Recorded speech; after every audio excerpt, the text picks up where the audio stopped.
Bonjour, j'espère que vous avez la forme. C'est Philippe de Web pour vous, la chaîne des business en ligne. Et aujourd'hui, nous allons voir les 10 erreurs à éviter pour réussir votre business en ligne. Alors, avant de commencer, pensez surtout à vous abonner à la chaîne pour lancer ou développer votre business en ligne, pour avoir toutes les ressources, tous les éléments d'information pour pouvoir démarrer dans de bonnes conditions ou pour avoir des idées pour développer si vous avez déjà démarré.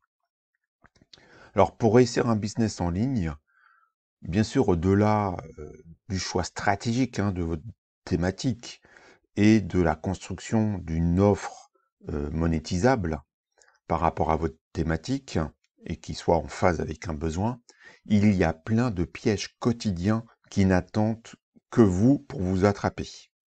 Et c'est du vécu. J'en ai sélectionné 10 dans cette vidéo, les 10 principaux. Ils ne sont pas classés par ordre d'importance, car selon les personnes, bien sûr, vous allez tomber dans l'un ou dans l'autre en fonction de votre personnalité. Surtout, prenez du recul et soyez objectif avec vous-même. C'est très important pour progresser. En tant que web entrepreneur, je pense que c'est même une qualité d'être capable, d'être bienveillant bien sûr avec vous-même, mais d'être objectif par rapport à vos qualités et vos défauts et savoir changer d'avis et changer de stratégie s'il y a des choses qui ne vont pas. D'accord? Bon, on va démarrer avec le premier qui est très courant, c'est vouloir être parfait.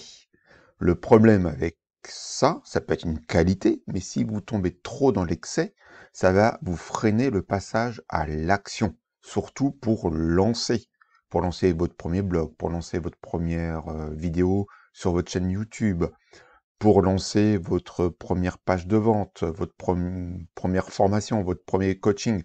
La liste est longue, ça sera jamais parfait. Il faut bien se mettre ça dans la tête. Alors évidemment, il ne faut pas tomber dans l'excès inverse, d'être brouillon et de ne pas être professionnel. C'est pas ça que je suis en train de dire. Mais à vouloir être trop parfait, vous n'allez jamais passer à l'action. Donc je ne sais pas si vous vous reconnaissez dans ce trait de caractère, vous pouvez l'indiquer en commentaire. Ensuite, le deuxième élément, c'est d'être radin, de penser que vous allez pouvoir tout faire gratuitement, même au lancement. Je ne dis pas que ce n'est pas possible, mais il va falloir investir en vous un minimum, surtout si vous voulez gagner du temps. Oui, grâce aux vidéos YouTube, on peut se former, mais ça va être éparpillé sur une ou plusieurs chaînes en fonction du thème que sur lequel vous cherchez des informations. Donc être pingre, bon, j'ai forcé peut-être un peu le trait. Et évidemment, j'entends bien si vous êtes étudiant, si vous êtes salarié à mi-temps ou gagnant avec un petit salaire, ça peut être un gros investissement d'investir 100 euros, ne serait-ce que 100 euros dans une formation en ligne, ou d'acheter un micro à 40 euros pour pouvoir avoir un son correct pour vos vidéos YouTube. Ça, j'entends bien. Mais faites des choix, faites des bons choix, et n'hésitez pas à dépenser quelques dizaines d'euros par mois pour avoir le bon outil, pour avoir le bon micro, pour avoir ceci ou cela en fonction de votre thématique. Ensuite, un autre élément, c'est de penser que on se lance, mais on ne sait pas trop vers quoi, comment, etc. Il est important de se fixer des objectifs, à minima un objectif, avec un plan d'action. J'en parle souvent dans certaines de mes vidéos. Un objectif doit être réalisable. Il ne faut pas avoir un objectif du type je veux gagner 1 million d'euros dans 6 mois.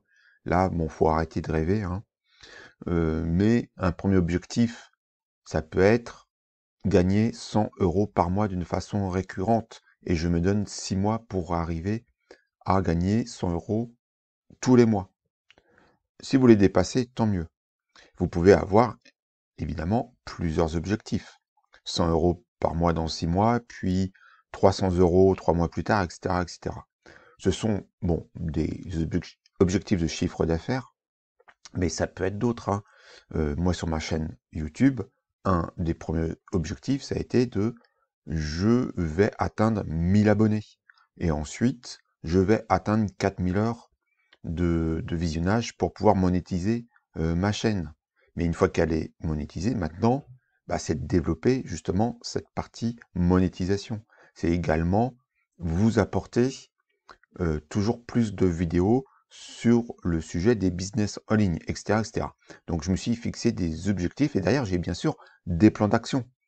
Pour une chaîne YouTube, par exemple, je m'astreins à tourner 2 vidéos par semaine, en tout cas à publier 2 vidéos par semaine. Parfois 3, c'est plus rare, parfois 1, c'est rare également. J'essaye d'avoir ce rythme, donc j'ai un plan d'action. J'ai des sujets qui sont tout le temps sous le coude pour pas me retrouver le week-end, parce que je suis également salarié la semaine, mais pour pas me retrouver le week-end sans idée. C'est déjà arrivé, mais le fait d'avoir un plan d'action permet, et une programmation, permet de s'en sortir.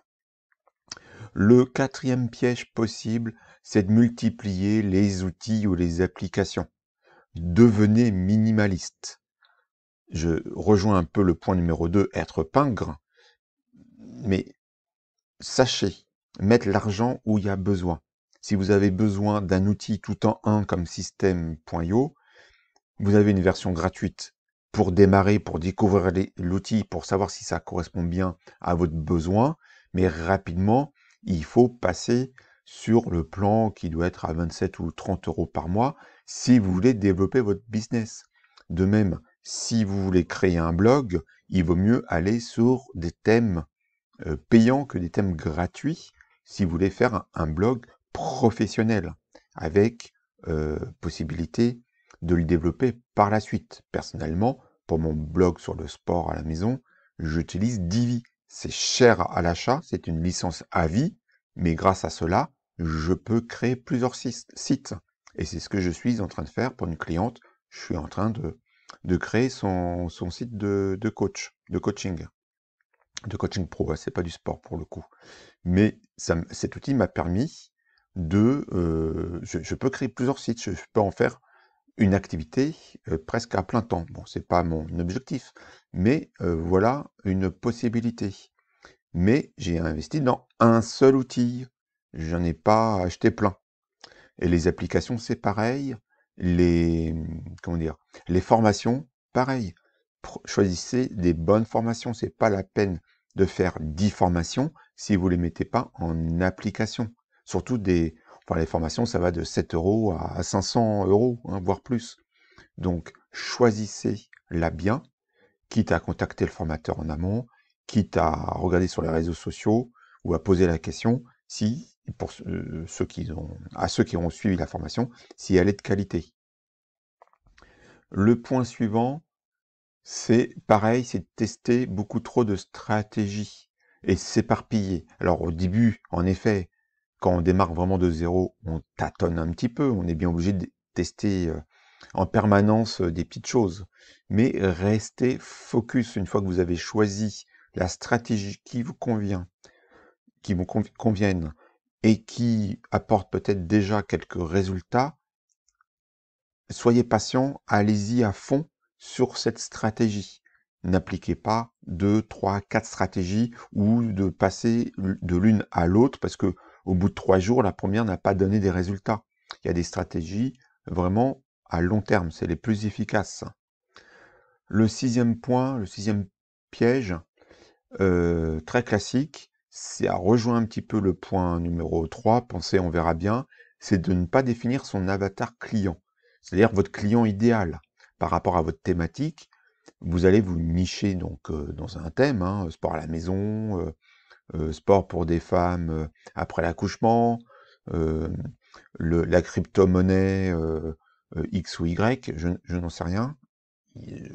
Internet est infini à ce niveau-là, mais définissez, même si vous allez l'enrichir par la suite, votre client idéal. Est-ce que...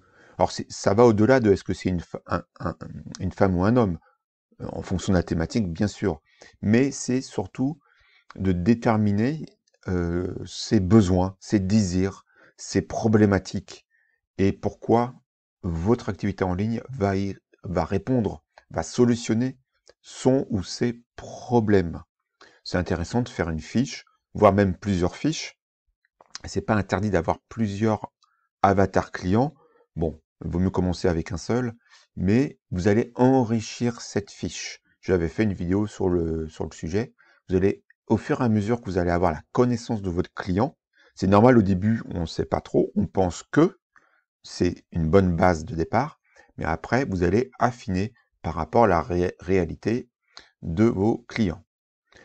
Le 7e point, alors ça c'est très très classique, c'est perdre du temps pour des tâches non essentielles. Par exemple, on peut passer des journées entières à créer son logo, à pas être satisfait. Ça rejoint un petit peu le point 1. Et au final, on va procrastiner, parce qu'on n'avance pas sur d'autres sujets beaucoup plus productifs, on va dire, ou lucratifs, en termes d'investissement, de retour sur investissement. Et là, on va perdre beaucoup de temps sur un logo. Faites, je ne dis pas que c'est pas important le logo, mais faites quelque chose de simple au démarrage. Dans 6 mois, dans un an, vous aurez bien le temps de refaire votre logo, voire même de faire appel à quelqu'un, à un prestataire qui sera plus expert que vous, qui pourra vous donner un œil extérieur et le payer pour créer votre logo. Parce que vous avez développé votre affaire, vous êtes penché sur des tâches essentielles. Ensuite, un écueil souvent qu'on voit, on veut être partout. Et comme on dit souvent, être partout, ben, on est vu par personne. C'est de vouloir être sur plusieurs réseaux sociaux, surtout au début. Ça peut se faire par la suite. Le mieux pour démarrer, c'est de vous concentrer sur un seul réseau social. Moi, j'ai fait l'erreur. Je suis sur Facebook, j'ai été sur Telegram, enfin j'y suis toujours, sur Instagram, sur Quora, bon, c'est pas un réseau social, mais ça y ressemble quand même beaucoup. J'explore ces éléments-là. Donc, si votre business en ligne est mûr, vous pouvez faire notamment des transferts d'audience sur d'autres réseaux sociaux, parce que c'est toujours bon d'en avoir plusieurs, mais au démarrage, vous avez tellement de choses à faire. Concentrez-vous sur un seul réseau social, maîtrisez toutes les subtilités de ce réseau social, et par la suite, vous pourrez en attaquer un autre. L'avant-dernier point, c'est de lancer, c'est un peu comme être sur plusieurs réseaux sociaux, c'est de lancer plusieurs business en ligne. C'est un peu l'erreur que j'ai faite, je suis en train de rectifier. J'ai un blog sur le sport pour vous, avec les réseaux sociaux, sur le sport à la maison, le sport chez soi, c'est sport pour vous, le blog. J'ai plusieurs réseaux sociaux associés, et parallèlement, j'ai développé une chaîne YouTube sur les business en ligne, je fais de l'affiliation, je fais du conseil, je crée des sites internet. Vous voyez, ça commence à faire beaucoup. Ces derniers temps, j'ai commencé à faire des choix. Donc, j'ai priorisé par exemple la chaîne YouTube et j'ai mis de côté mon blog sur le sport pour vous. Je le fais vivoter, on va dire. Mais ça fait quelque temps que j'ai pas écrit d'article mais j'ai fait le choix. Parce que j'ai trop lancé de choses en même temps. Mais je pourrais rectifier par la suite quand certaines automatisations seront en place. Enfin, le 10e point, s'il veut bien apparaître, c'est de s'abonner à trop de newsletters d'autres web entrepreneurs. Je vais incessamment sous peu faire le tri. Je dois en être sur une bonne douzaine, je pense, de web marketeurs, de web entrepreneurs, de coachs sportifs, de personnes qui développent des business en ligne, de coachs pro, etc. Et je reçois leurs newsletters. Le problème, c'est que certains appliquent le principe d'envoyer un email tous les jours. Donc ma boîte mail, il y a en permanence des mails qui arrivent toute la journée. Je jette un coup d'œil. Alors ce qui est important, oui, de faire de la veille, de voir un peu comment font les autres. Ça peut être au début intéressant, hein. On repère comme ça les bons emails des mauvais emails, etc., etc. Mais très très vite, il va falloir faire le tri et vous désabonner de tout ce qui comment dire, vous inspire pas ou très peu, parce que ça sert à rien et ça va générer d'autres phénomènes de type ah là là, mais ils envoient tous des emails tous les jours, moi je le fais pas encore, je suis pas encore prêt, je viens de me lancer, oh là là, il y a beaucoup de concurrence. Il y a un risque de perdre votre focus sur vos propres actions à conduire et puis à vous comparer aux autres. Alors, pour conclure, ce que l'on vient de voir correspond à des peurs très courantes, hein. Être perfectionniste, hein, comme je vous l'ai indiqué sur le premier point, c'est la peur du jugement, souvent. Vous avez peur qu'on vous dise que c'est pas parfait, donc vous lancez jamais, en fait, puisque vous allez jamais atteindre ce perfectionnisme. Votre blog sera jamais parfait, votre page de vente sera jamais parfaite, votre formation sera jamais parfaite. Mais au fil du temps, vous allez pouvoir vous améliorer. Donc il y a aussi cette notion de progression.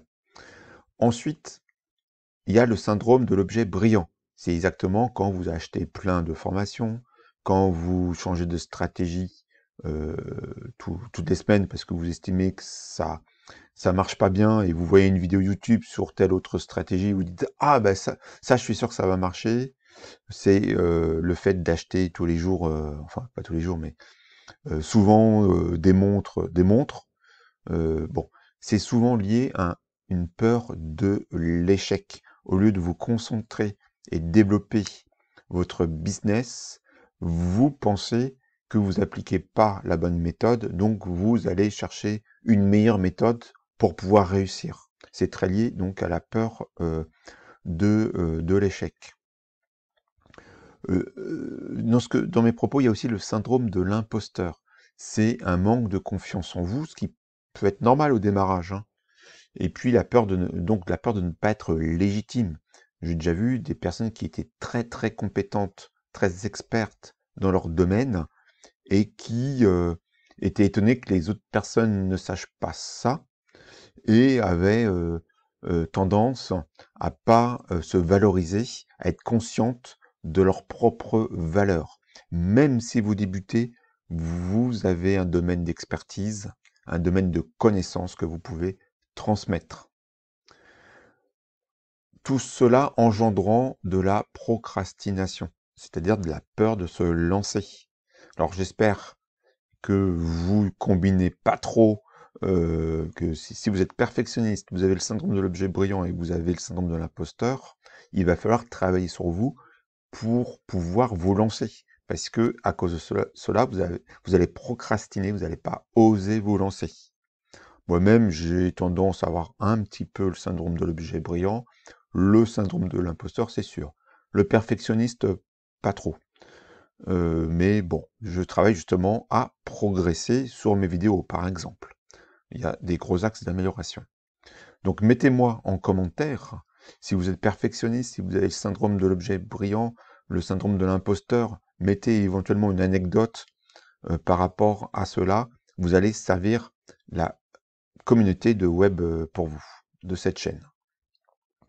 Donc de connaître, d'avoir conscience, et je suis content que vous soyez encore en train de regarder cette vidéo, puisque ça veut dire que vous êtes très motivé pour lancer ou développer votre business en ligne.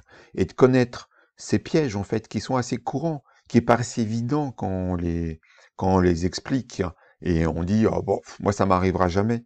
Je peux vous garantir que vous allez tomber dans l'un de ces pièges. Donc le fait de les identifier, vous allez pouvoir mettre en œuvre des stratégies par rapport à vous-même, au mieux pour les éviter, mais comme je vous l'ai dit, vous allez tomber dans l'un de ces pièges, c'est sûr. Et bien c'est d'en prendre conscience, c'est toute la qualité d'un entrepreneur, c'est de prendre conscience de ah là, attention, je suis en train de devenir perfectionniste et je dois lancer cette nouvelle formation la semaine prochaine et j'ai pas fini parce que j'ai voulu peaufiner vraiment des choses dans le détail. Donc, c'est prendre conscience qu'on est dedans et de pouvoir dire à un moment donné, stop, je vais m'en sortir. Bon, là, après, c'est pas le sujet de cette vidéo, mais en fonction des cas de figure, il y a des stratégies de développement personnel notamment, hein, mais il n'y a pas besoin d'être psychologue pour les appliquer à soi-même. Surtout, soyez patient dans vos business en ligne. Les résultats ne vont pas se faire en un mois. Alors, ça peut arriver. Évidemment, il y a toujours des exceptions qui peuvent nous servir de modèle. Mais il faut plusieurs mois, voire plusieurs années pour que ce soit rentable. Donc, soyez patient avec vous-même et puis avec votre business en ligne. Sur ce, je vous dis à bientôt pour une prochaine vidéo. Ciao!